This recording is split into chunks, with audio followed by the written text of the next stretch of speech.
60, 70, 80 years, it's because of amateurism. As long as the players aren't allowed to get a piece of the pie, there's always going to be a black market.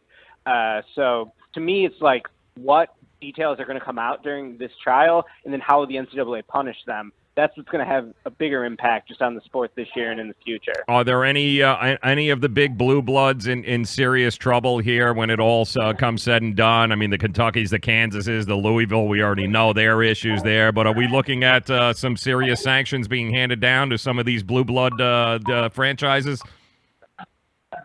You never know. The NCAA drags its feet on everything. Their discipline is so uneven, and really all of this is so stupid because it's the NCAA's fault in the first place for clinging to amateurism, which everyone agrees is an outdated model.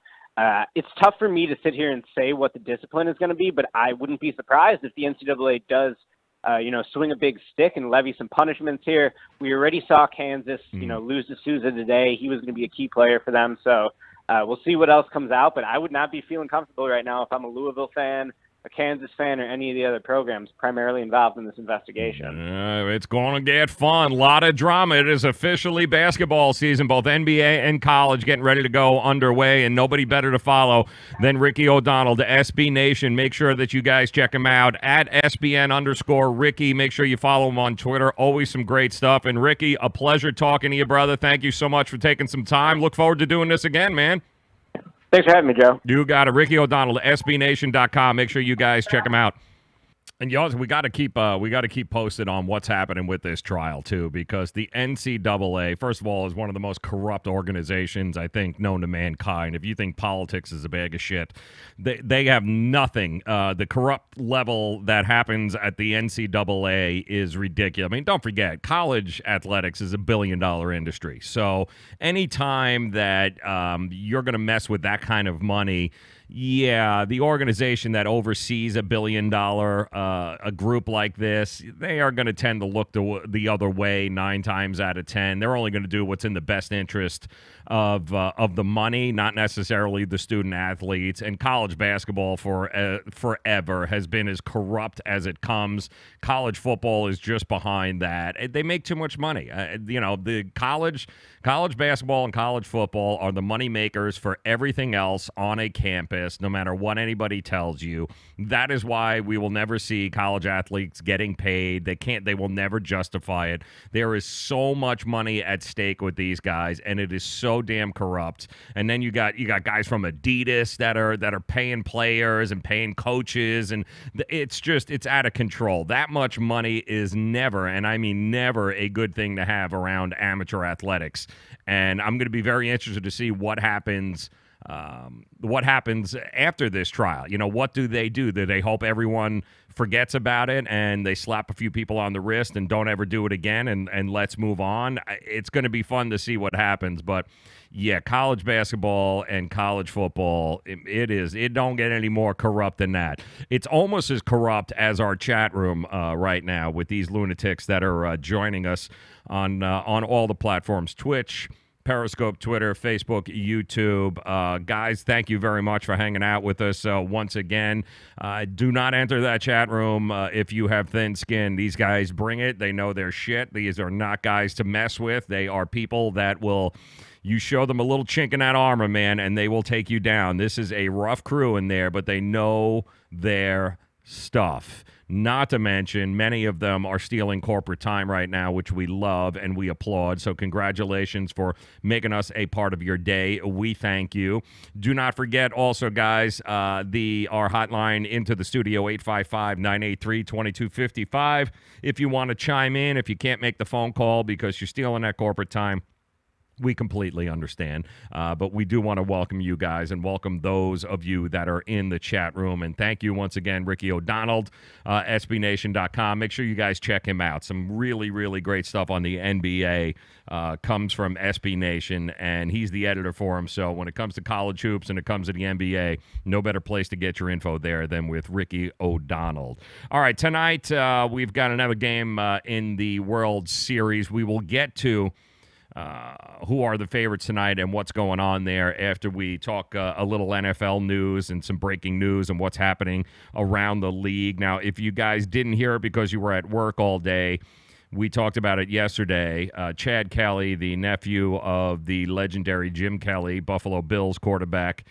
Yeah, he got himself into a little trouble this week when he apparently got really trashed at a Von Miller Halloween party. And this is a party that happens each and every year. And it's just kind of, it's only for teammates. It's not kind of open to the public or anything. It's supposed to be, it's used as some sort of bonding thing with teammates. And Von Miller apparently throws this every year. But it turns out that that Chad Kelly got into a little bit of trouble there, got a little loaded, ended up on somebody's couch, and then ended up getting beaten with some sort of vacuum hose or something. And the cops ended up finding him a little bit later on the same street. I guess he was sitting in a SUV, and the cops ended up arresting him. What we learned a little more today was that he was actually thrown out of the party by security because he was getting into it with some people at the party.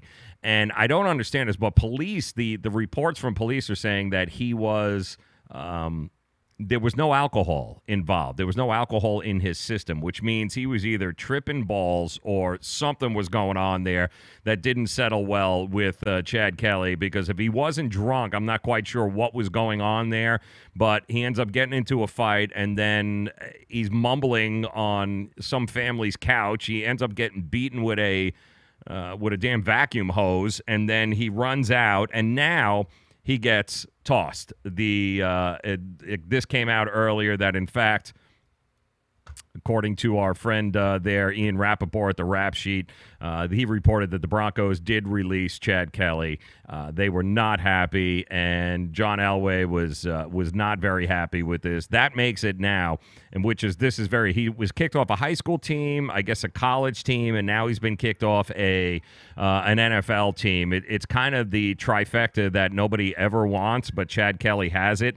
So, and there you can see it, that he was having a physical altercation with people at Von Miller's party, and it just did not go well at all for him. So I'm sorry to hear that for Chad Kelly. It looks like he's going to have to figure out another career path, or he can hang out with Johnny Manziel in Canada, because I'm sure they're hiring.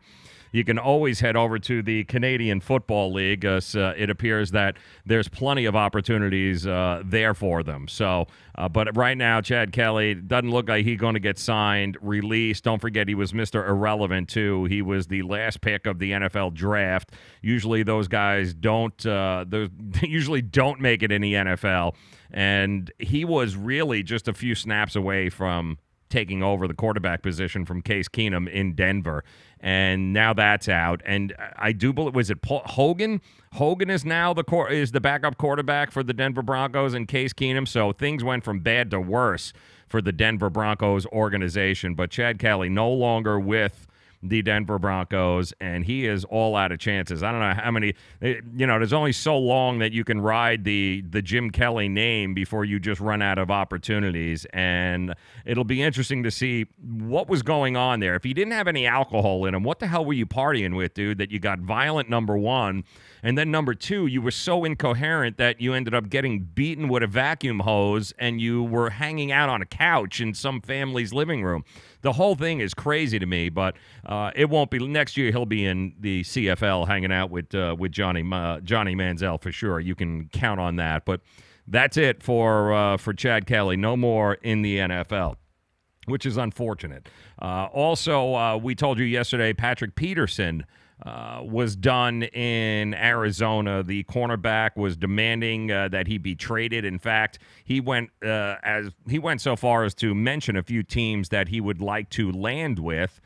But it turns out that he went 180 degrees today and released this on his Twitter page, talking about how, in fact, he had a sit down, I guess. He talked with ownership. The ownership assured him that they, in fact, are definitely committed to winning, and that they vowed to him that they're going to do everything that they can in order to make sure that he is part of a winning team moving forward, and they have no intentions of trading him whatsoever. So he took to Twitter and gave us this bag of here that he's been incredibly frustrated with how the season has gone, but he wanted to reassure everyone, Cardinal fans, that he is 100% focused on being part of the solution and helping the team turn around. He says, I've never shied away from a challenge before, and I'm not starting now.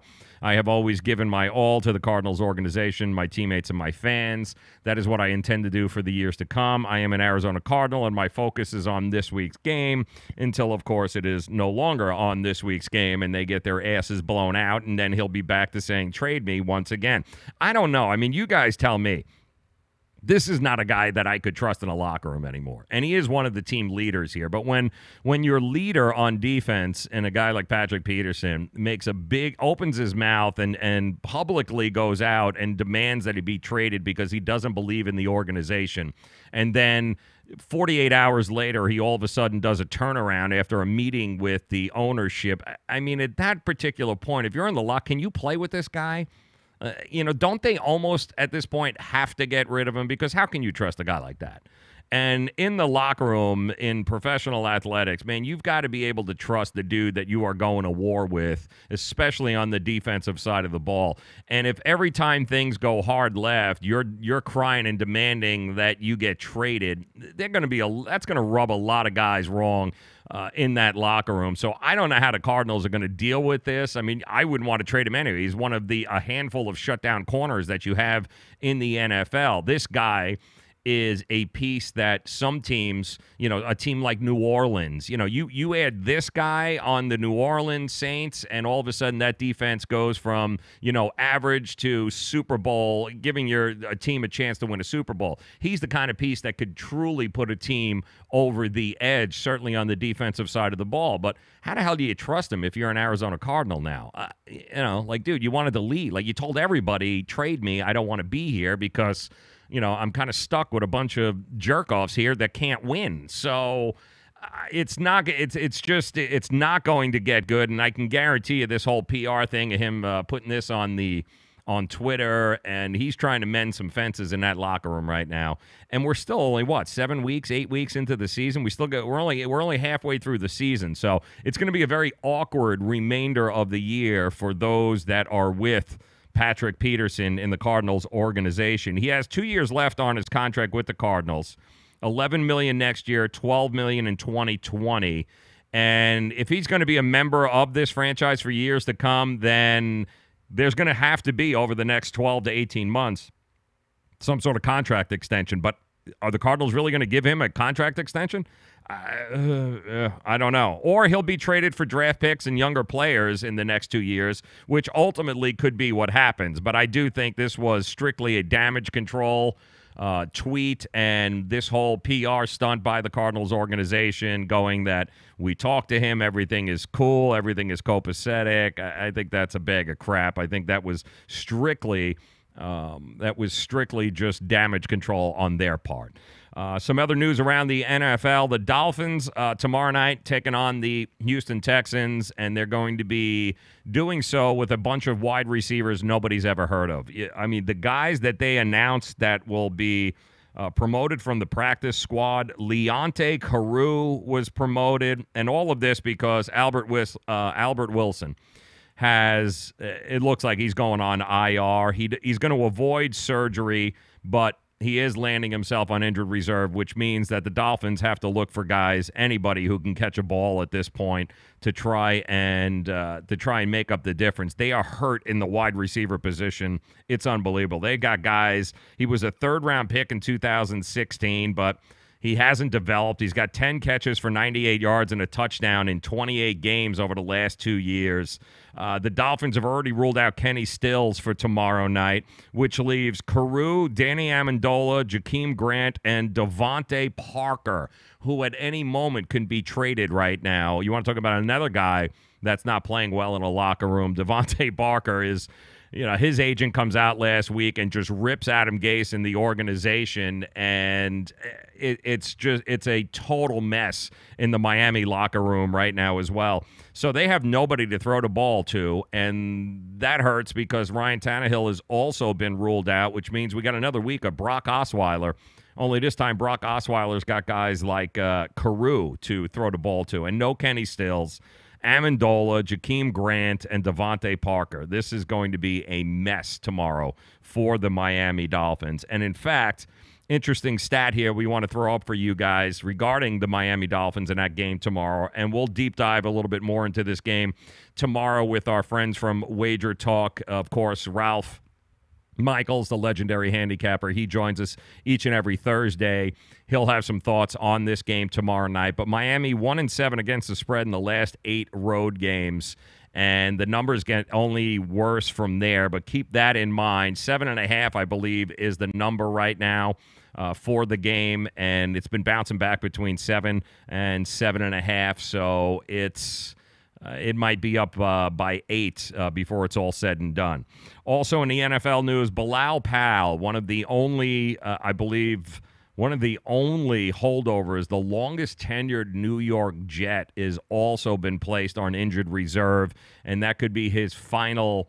Well, he could have seen his final action on the New York Jets in that Minnesota game. He ended up hurting his neck in that game, and as it turns out, he needs neck surgery. And not only is there no chance that he'll return from injured reserve this season, they're not sure that he'll ever return to play football at all. It's that serious of an injury. And it's tough because Powell was a guy that he was the longest tenured New York Jet there. He was a 4th-round pick in 2011, and he really started to play a big role for the Jets right after he was drafted, right around the end of year 1, right in the beginning of year 2. 791 runs for 3,500 yards, caught 204 passes, and scored 20 touchdowns for the team. He was always kind of the second guy in line until this year, where he really started to take a lead role here, especially with the injuries that have been mounting for them.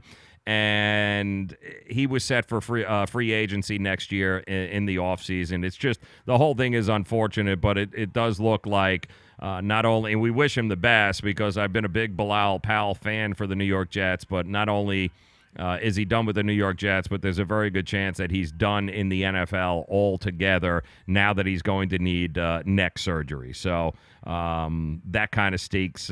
Keep that in mind. Also, Cooper Kupp doubtful for Sunday. They came out with that announcement. So once again, not like the Rams need it, not like they don't have enough weapons, but Cooper Kupp is expected to miss at least one more game before he returns. He had a knee injury a couple of weeks ago. Sean McVay came out and said that he's making progress. He's not going to play in this weekend's game against the Green Bay Packers, but they do anticipate that he will be back very shortly after that. He got hurt in the Denver game when he took a hit on the knees from Darian Stewart in the first half in the Broncos secondary, but he does look like one more week without him, and then they'll have their full arsenal of Robert Woods and Cooper Kupp, and they'll be able to keep the ball rolling, not as if they have all sorts of problems. But sprained MCL is what they said the injury was, and the only thing that you can do for it at this point is rest, and that's what they plan on doing for him. So some rough news in the NFL today for a whole lot of folks, including the New York Jets, and of course the Miami Dolphins, who have completely run out of options at the wide receiver position. So have the New York Jets, for that matter. Bryce Butler, I guess. Bryce Butler is also visiting the Jets.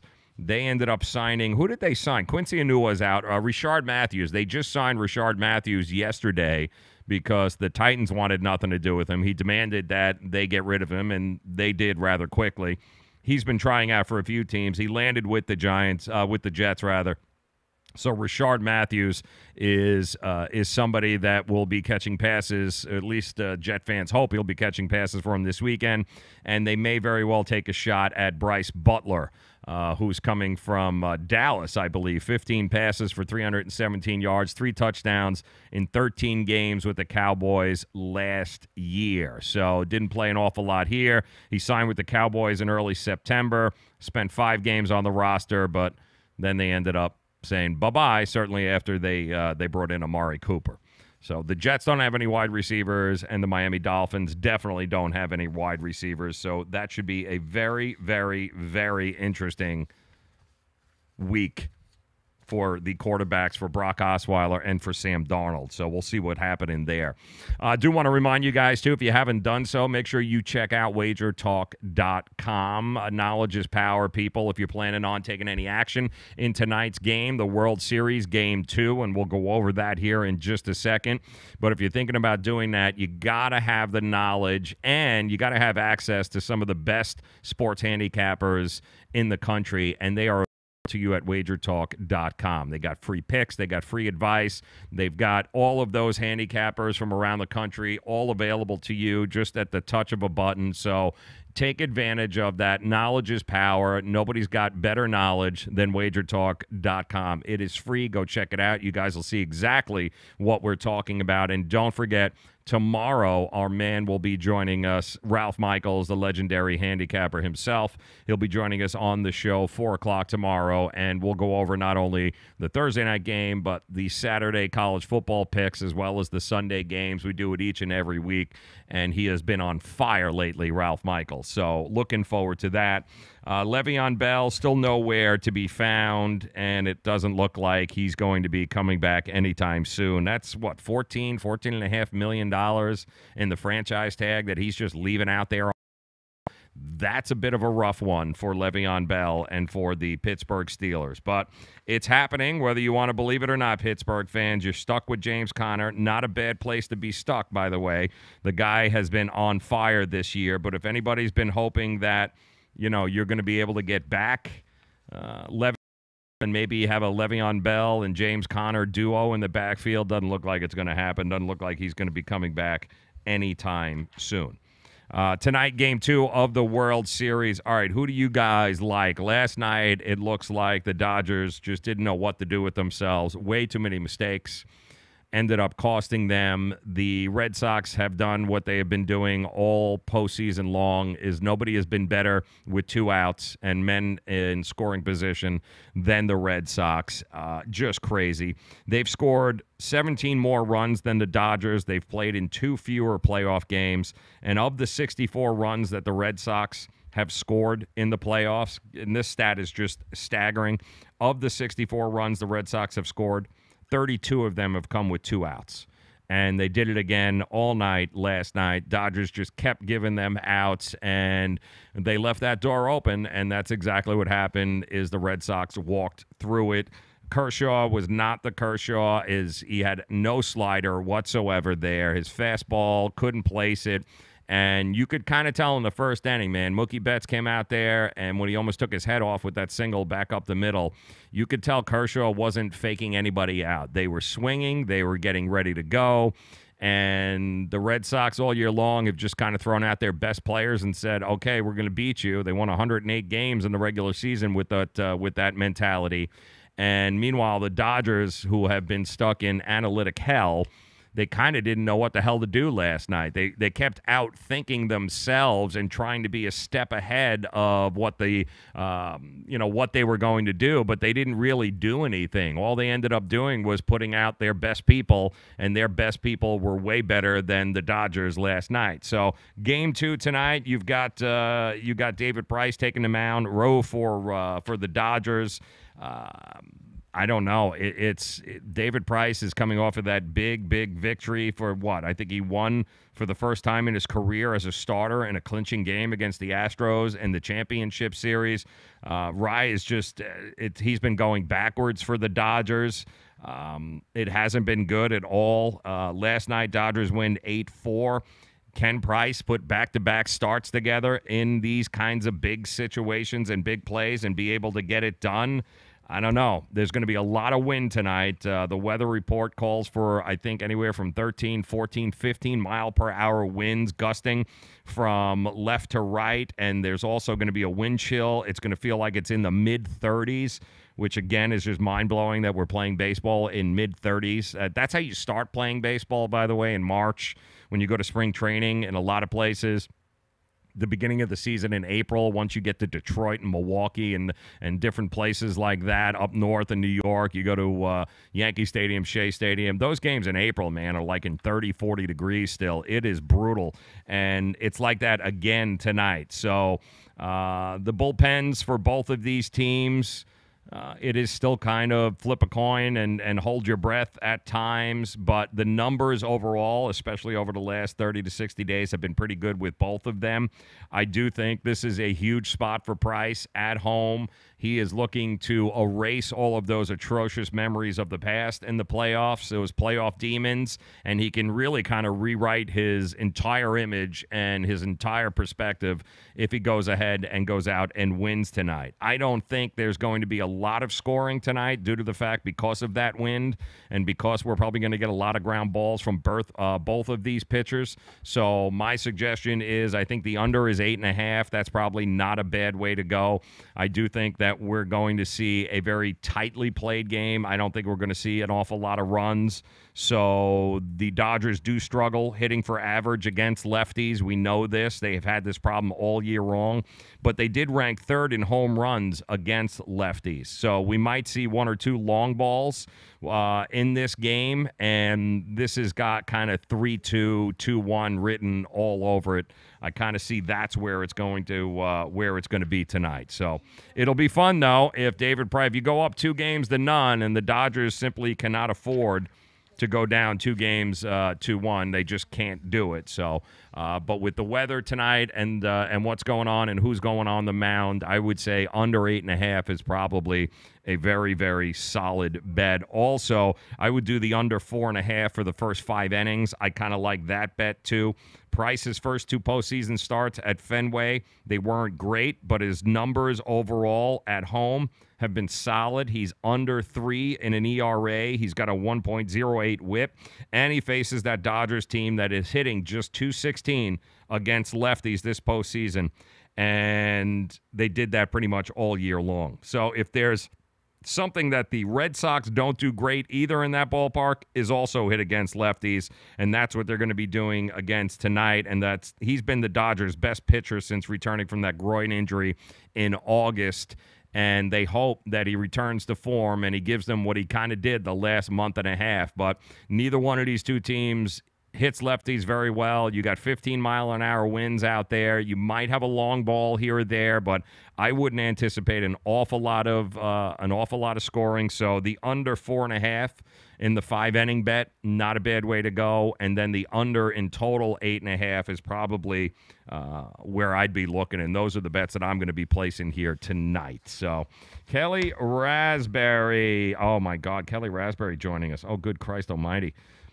And where is Kelly? You're looking to, yes, I know. Yeah, if I'm looking for someone to catch a ball, oh, God Christ almighty. I can't even believe that. Did that come up? Or is it? Where is he? Can we get Kelly Raspberry on here? Let's see. There it is. There's Kelly. There is Kelly joining us, you crazy bastard, you.